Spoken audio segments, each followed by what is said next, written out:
Hello again. Hope all is well. Today I want to talk with you about Clinard and Meyer's 8th chapter, Drug Use and Addiction. There's a lot of interesting information in this, and I've added a little bit, so we'll have a good conversation, I hope, about this. A little one-sided, I know, but we'll work on it. Drug use and addiction today. So, the first question, what is a drug? And it's not an obvious thing. I have some varied definitions here that go beyond what Clinard and Meyer talked about. You could think of it as a substance that has a physiological effect once it's ingested. It could also be called a chemical substance that has some biological effect. A chemical substance used to treat, cure, prevent, or diagnose a disease. That also falls under the category of drug. And a substance recognized in an official pharmacopoeia or formulary, so by some standards that are held as to drug making and what drugs are. You can think about drugs too versus food, because you ingest both of them and they both have effects. Drugs, though, have a physiological effect. It can be medicinal, therapeutic, an intoxicating effect. Drugs affect the biological mechanism, and I put down some examples here.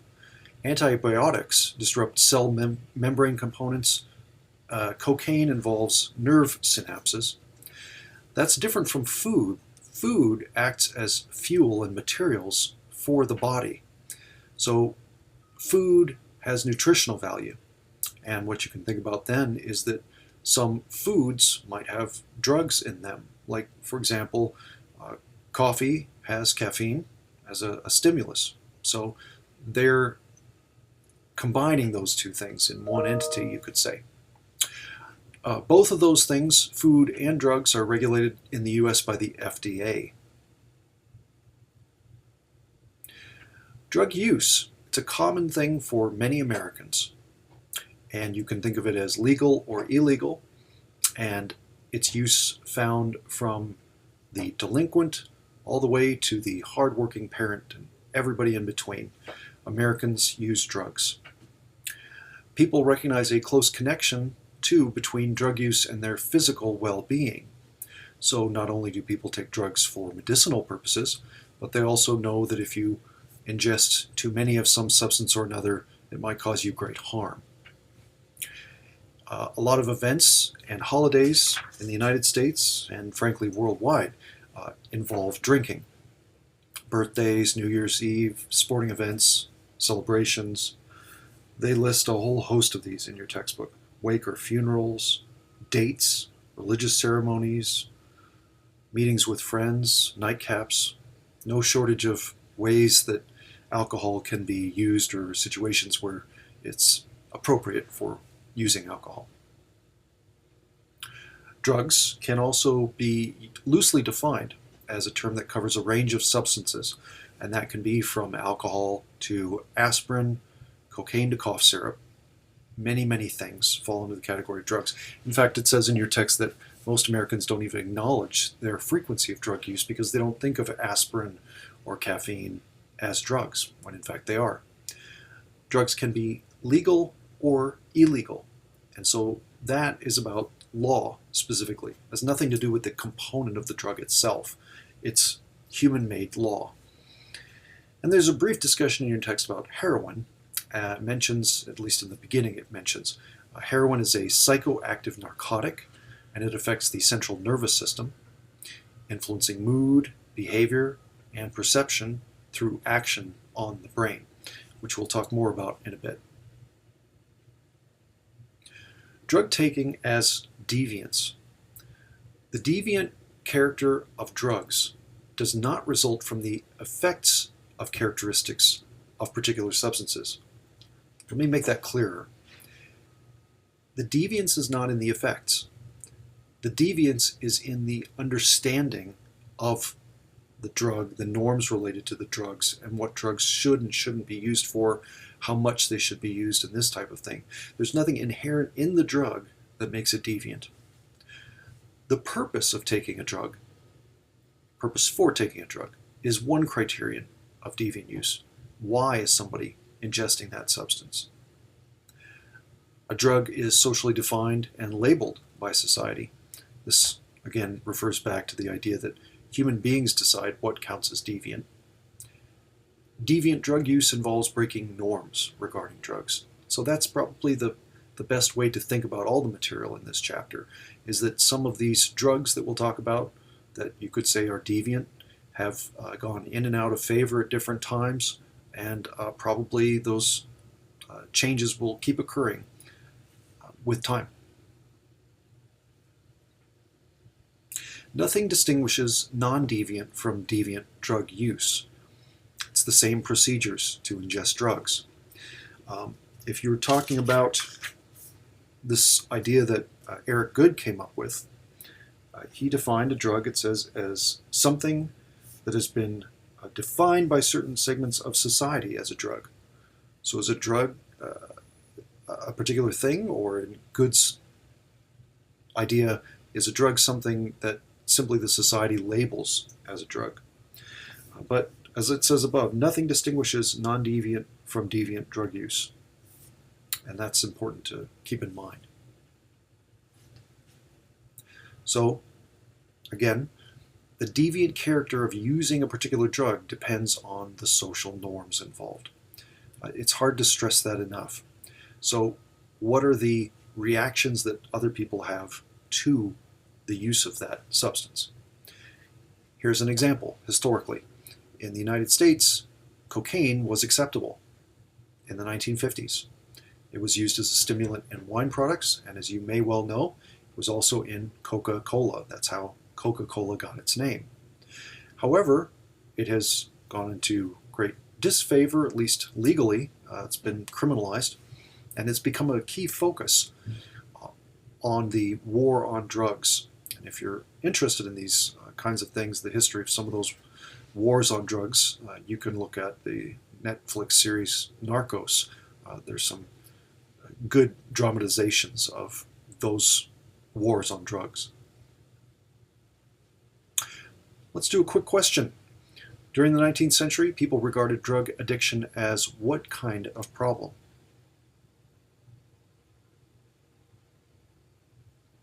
Here's a hint.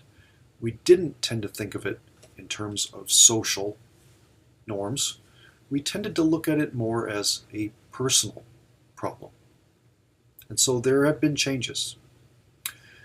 In the 19th century, which would be the 1800s, people regarded drug addiction as a personal problem, not something that was a societal issue. Most attitudes identifying drug use as deviance or a societal issue developed during the 20th century, which would then be the 1900s. The change in public opinion for some drugs seems to have followed the public acceptance between drug use and disvalued lifestyles. So, here's an example.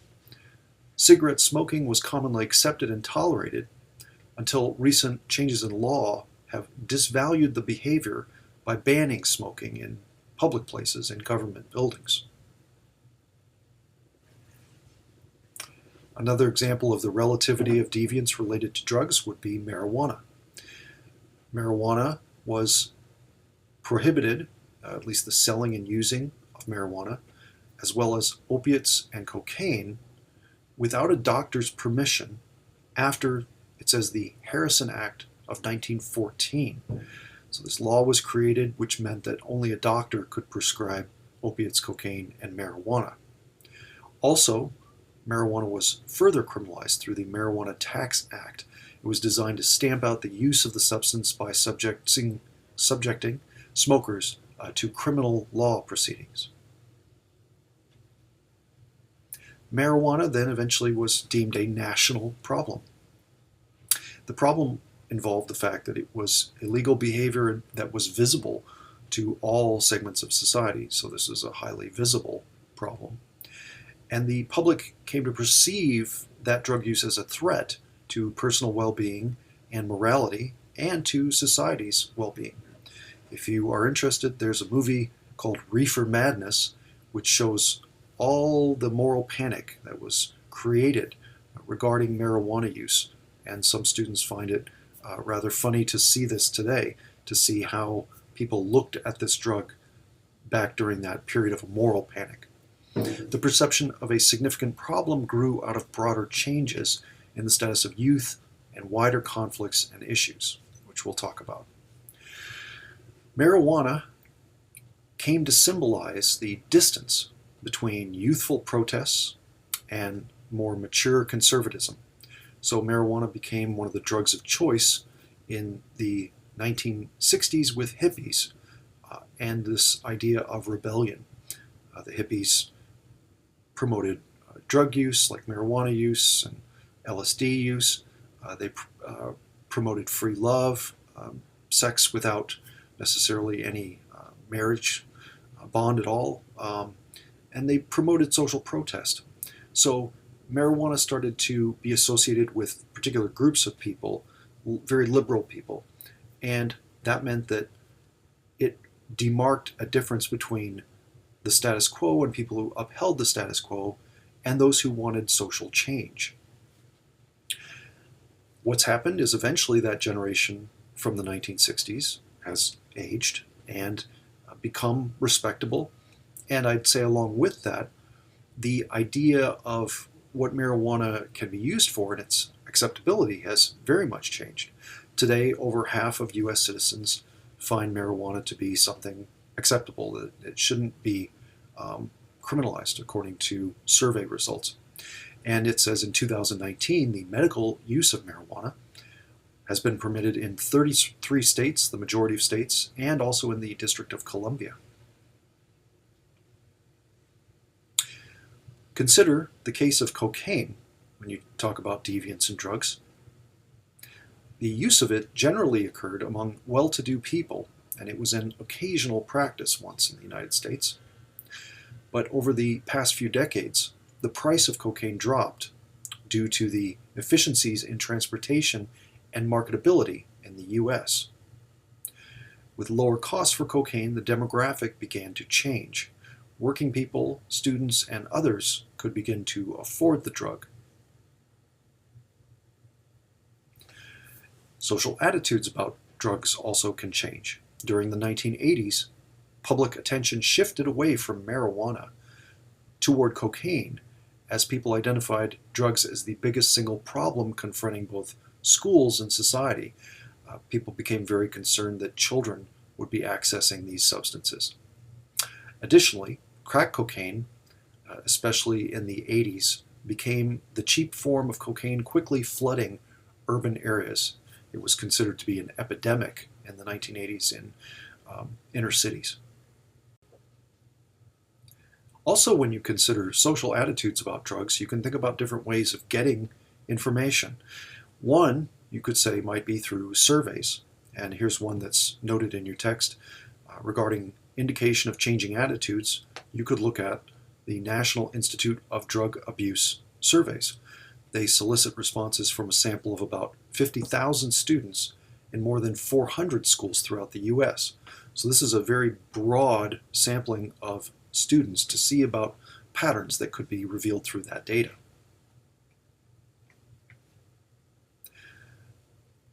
With public policy and the war on drugs, you can take into account two aspects of the overall context of drug use. One of them is that the public concern over drugs varies. You are now starting to see concerns about vaping and whether or not it can cause major health problems, chemical burns in lungs. So vaping initially was seen as something like, not an antidote, but something that might be safer than cigarette smoking. So we have differences that occur over time and depending on the news media and what's reported. Also, too, people sometimes see links between drug-taking behavior and the general behavior patterns of people in the United States. So how are things changing among the mass of people in the United States related to drug use? Judgments of deviance will likely target the use of drugs perceived as popular among less powerful groups. This is very important because if you look at, for example, marijuana, it began being criminalized when it was associated with Hispanic people and other people who were minority group members. That was then focused on by law and law enforcement. So this continues to this day. You see heavier patterns of enforcement against lower class individuals, workers in socially marginal occupations, students, and people not fully assimilated into U.S. society. So this is about the relative power that groups have in deciding what counts as illegal. Drug use, though, can also involve legal substances that have socially approved applications. As I said at the beginning of this talk, most Americans use drugs in some form. Alcohol, tobacco. You could perhaps make a case that sugar is a drug. Some people make that case.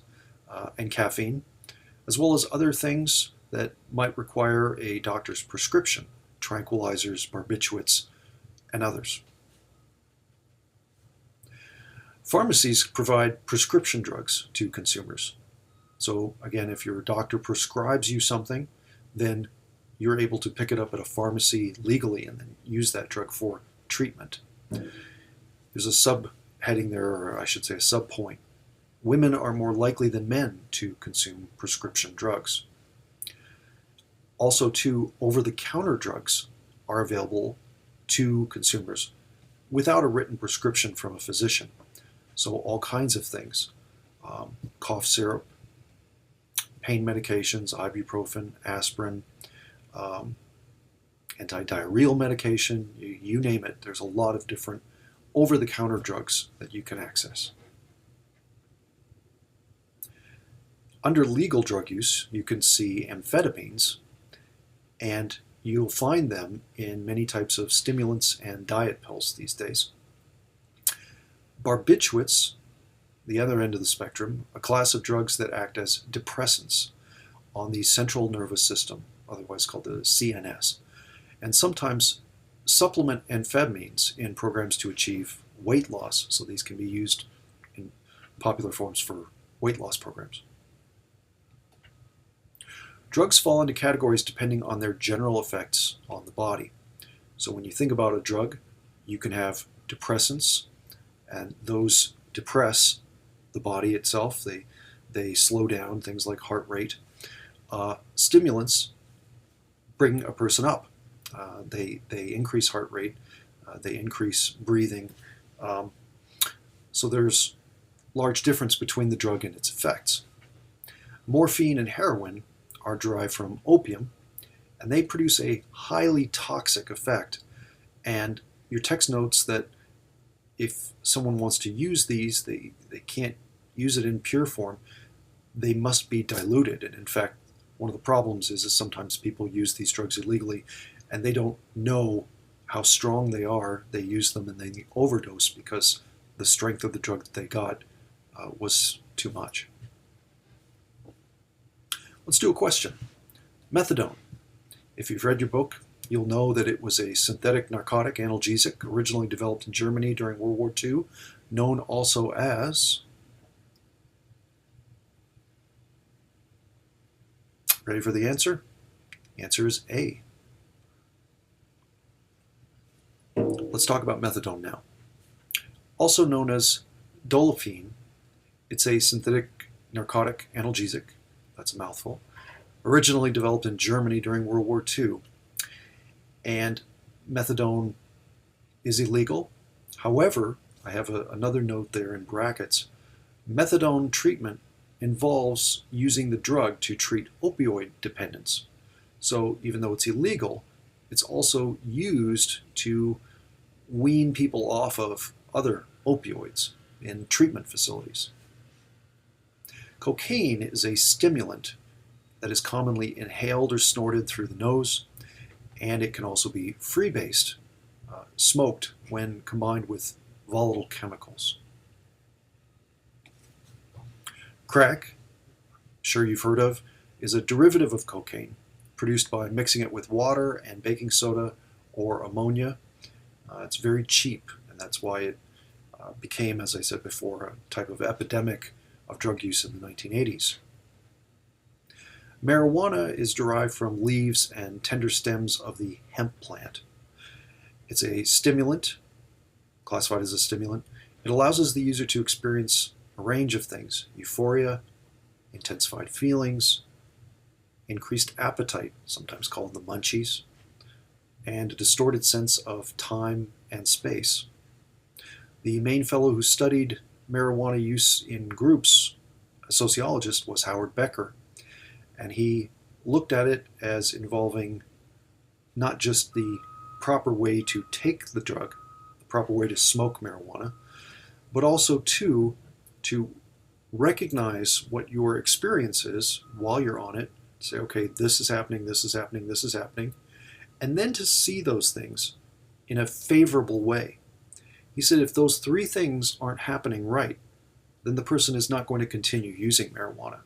And so he came up with some very important insights related to drug use and groups facilitating a certain interpretation of their use, leading to further use. Barbiturates are a sedative hypnotic that exert a calming effect on the central nervous system. Methamphetamine, sometimes called just meth or crank, is a derivative of legitimate amphetamines. Meth produces a cocaine-like high. Users often receive long-term energy. And sometimes this has been associated with rural areas because some of the chemicals that you need in order to produce meth are found on farms. So this combination of things and the fact that it's popular in the Midwest has made for some unique patterns related to meth. Hallucinogenic drugs can include marijuana, so it can be thought of in different ways, hashish, and other consciousness-expanding drugs produced from plants like mescaline, peyote, and morning glory seeds. LSD is a synthetic hallucinogen. LSD is a synthetic hallucinogen made largely from lysergic acid. Club or designer drugs are stimulants that have a psychedelic effect that can last from 4 to 6 hours, so a fairly long period of time. These are drugs that include MDMA and ecstasy. The reason they're called club or designer drugs is they were often used in clubs as a source of stimulant when you were dancing. Question: what is the most widely used illicit drug in the United States? And it's a little bit of a tricky one. The answer is marijuana. And you might say, well, it's been legalized in many states. That is true. However, it is not legal on the federal level. The federal government has decided not to enforce its power in being able to enact its laws over state laws. So this is right now a battle between the Fed and states as to their rights, whether or not they can make marijuana legal. Nevertheless, at this particular point in time, federally, it's a crime to possess and or use marijuana. So therefore, it is the most widely used illicit drug in the United States today. More than 96 million Americans have smoked it at least once, and that from 2005. I suspect that that may have gone up since that particular study. It says that marijuana is essentially a social drug. And that is an interesting statement because, again, as I mentioned with Becker's research, he said that marijuana users are not like closeted alcoholics. They're often using the drug in groups of people, and that this is something that you can see fairly readily if you're looking for that type of subculture. It says here, people use it in groups within specific social situations. Marijuana users seem not to follow the patterns of secret drinkers or solitary opiate addicts. It's following a learning process with subcultural support. Marijuana can help to establish the pattern of social relations in some groups. And it says marijuana may contribute to a group's long-term continuing social relations and may help to forge some value consensus. So perhaps among hippies, as mentioned before, the idea of a drug being central to identity and also interweaved with patterns of dance, clothing, a whole lifestyle.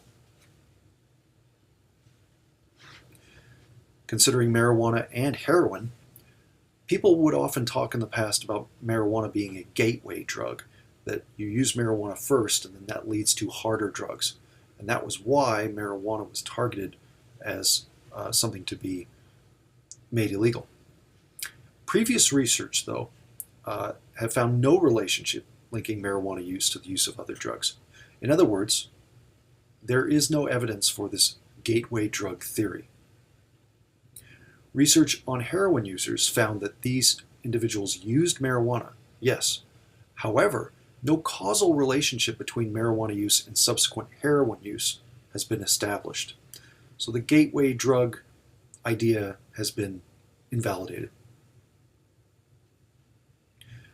Opiate use and addiction. The term addiction refers to physical dependence, quote, an adaptive state of the body that is manifested by physical disturbances when drug use stops.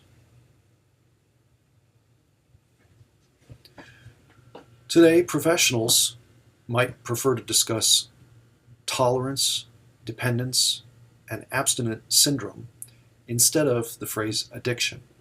So this idea of medicalizing some of these what was the idea of addiction, to see it as a medical problem rather than a social problem. Abstinence from drugs may cause withdrawal distress. Perhaps you've heard of the DTs, delirium tremens. If you are a very, very heavy drinker and you suddenly stop, you will experience terrible shaking, the DTs. Users build up a tolerance of the drug, which requires that the user take larger and larger doses to produce a desired effect. The social patterns of heroin use are discussed in your text. In the mid-19th century, which would be the 1800s, nearly 2/3 of heroin users were women. The average age of those users was between 40 and 50. Contrast that against the 1900s. The drug's popularity peaked in most large US cities in the 1960s, and a very different population using. The United Nations estimates are that 25% of those who have AIDS were contracting that disease through intravenous drug use, primarily using heroin. And if you consider the number of heroin users, the estimate suggests that the United States may lead all countries in the number of addicts, so a significant problem in the United States. You can create a typology, different types of heroin users, experimenters, recreational users, and frequent users. If you consider the demographic characteristics of heroin users, it's more common among young, urban, lower-class males from larger cities, and also particularly among blacks and Hispanics from Puerto Rico. Heroin use does not discriminate. It can be from street addicts to performers to physicians, so people who are very, very addicted to people who would seem to be very highly functioning, responsible people. Opiate addiction is learned, just like any other behavior. Primarily, it's learned in association and communication with other people who are addicts, so in small groups, face-to-face, one-on-one communication. Most addicts knowingly approach initiations into drug use, so the vast majority of people are not tricked into becoming an addict. They are, to some extent, making a choice about when they first use the drug and when they continue. They are usually approaching the initiation into drug use with friends, acquaintances, or marital partners. The process of addiction has also been considered by a researcher named Waldorf. It has 6 characteristics. Experimentation or initiation. So usually in the company of peers, someone tries it to satisfy curiosity. Escalation, pattern of more frequent use developing over a number of months, maintaining, or, quote, taking care of business, unquote. This says relatively stable heroin use still allows the addict to get high, and the addict is still maintaining confidence about being able to, say, for example, keep a job, keep their relationships intact. Dysfunction, going through the change, addicts may experience jail or treatment programs at this point. The addict may try to quit and fail. Recovery or getting out of the life would be the recovered addict developing a successful attitude in order to quit drugs. And finally, someone being an ex-addict, the development of a new social identity. Linda Smith also came up with a theory related to addiction, and he focuses on the attractiveness of drug use to the users. It says, Linda Smith claims that users seem to escape addiction if they fail to realize the connection between the potential for distress and the opiate, but others invariably become addicted if they come to link the distress with the opiate and use it to alleviate uncomfortable symptoms. That is the other bullet point then. Drug addiction results when people use drugs because they fear the pain or discomfort associated with withdrawal. Other theories of addiction. Stevens found street addicts use heroin not necessarily to counter the pain of withdrawal, but to experience the high. This approach of his concentrates more on the negative physical consequences of stopping opiate use, that is, withdrawal syndromes. You can consider, too, the addict subculture. Somebody with a career in addiction participates in a drug subculture largely made up of urban, slum-dwelling male members of minority groups who adhere to a deviant, drug-related set of norms, again, referring to the work of Stevens. Their lives revolve around terms: the hustle, copping, and getting off. And these are mentioned in your text here too, under this subheading about addict subcultures.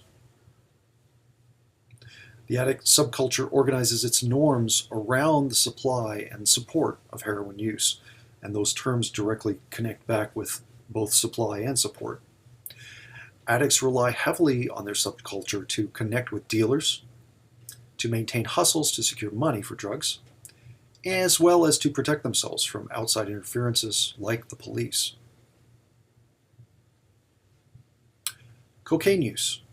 It was discovered in the 1800s and moved underground only after the Pure Food and Drug Act of 1906. The spread of cocaine use in the late 1960s and early 1970s, we can ask as a question, is the result of which of the following things?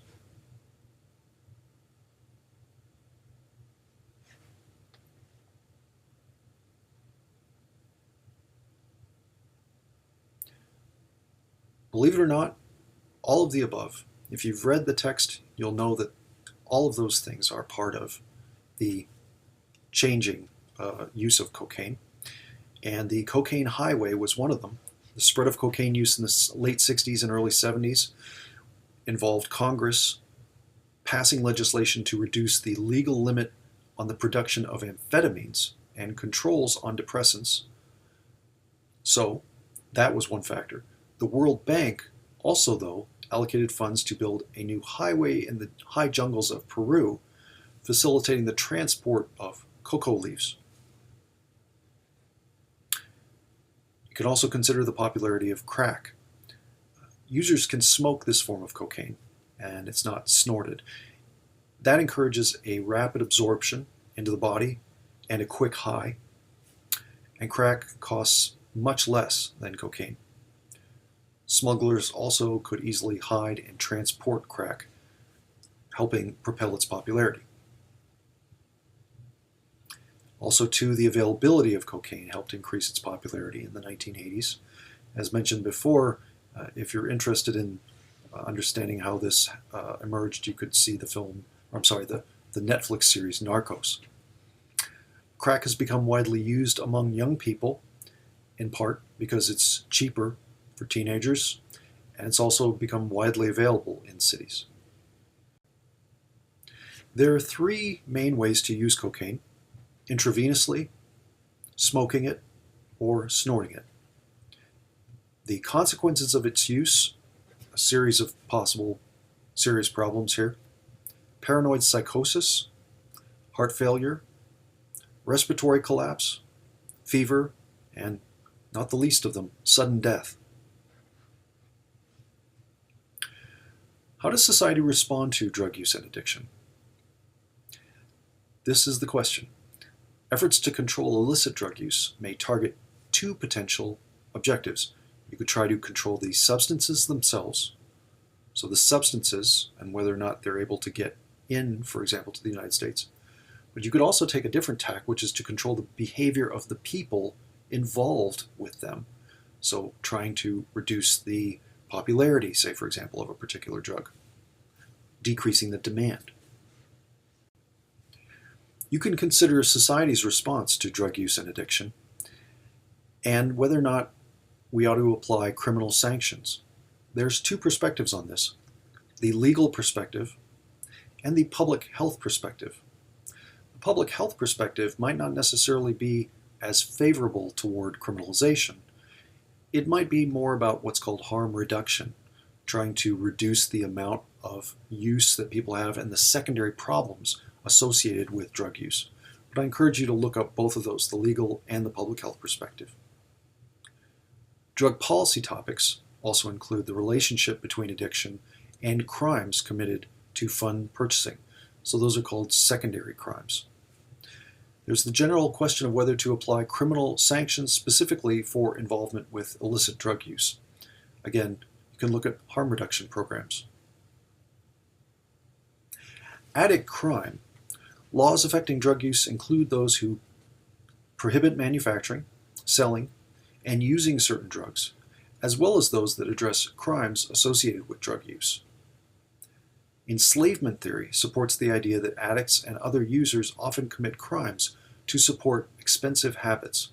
So this question of enslavement, sort of your brain being hijacked, that you can't control it, and this is a very big concern when you consider drug use in the United States. Should there be laws prohibiting use of drugs? Some people believe that attempts to suppress drug use actually has caused an increase in difficulties controlling drug traffic and drug prices. In other words, you try to squash this, it might create a larger surge of drug traffic trying to get it in, and the prices will go up. Question is, should drugs be decriminalized? Some places are trying this. In, for example, British Columbia now, they have safe heroin injection sites.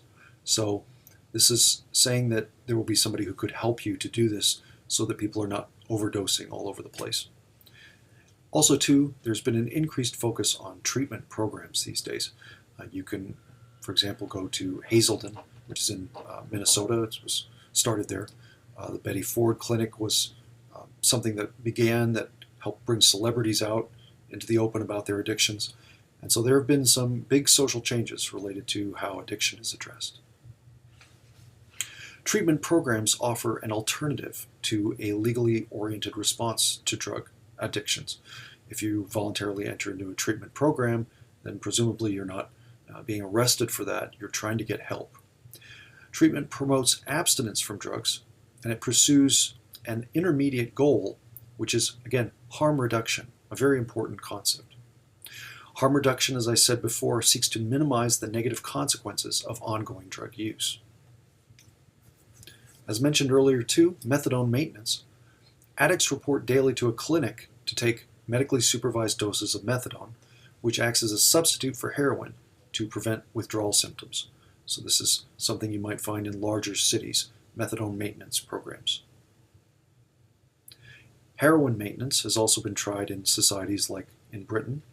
Drug policy there attempts to acknowledge the need for treating recreational users by invoking the concept of the problem drug taker.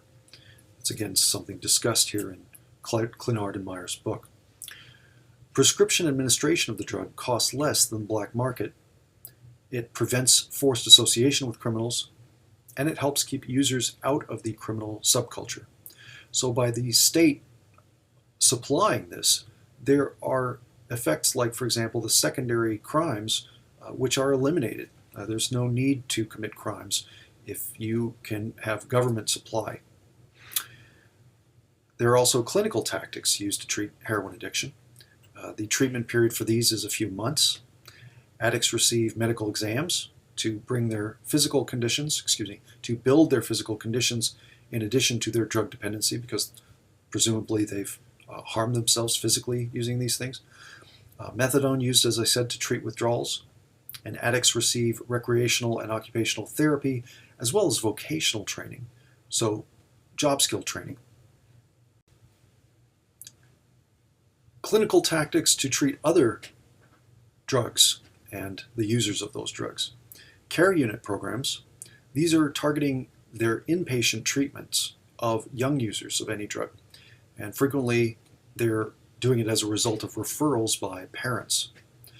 Hazelton, I mentioned a minute ago, out of Minnesota, asserts that any treatment, even involuntary treatment, is better than none. There are also addict self-help programs. Addicts may find assistance in quitting drugs through self-help groups operated by former addicts. Examples of these you've heard of, I'm sure, Narcotics Anonymous. Perhaps not Synanon, that's something a little less popular or well known. And also various local groups. NA, Narcotics Anonymous, replaces norms and attitudes favoring the use of drugs with those opposed to drug use. So it's trying to change norms and attitudes through a social group that supports those changes. Synanon is a group method of treating drug addiction that stresses interpersonal cooperation and group support for individual addicts who need help with their problems.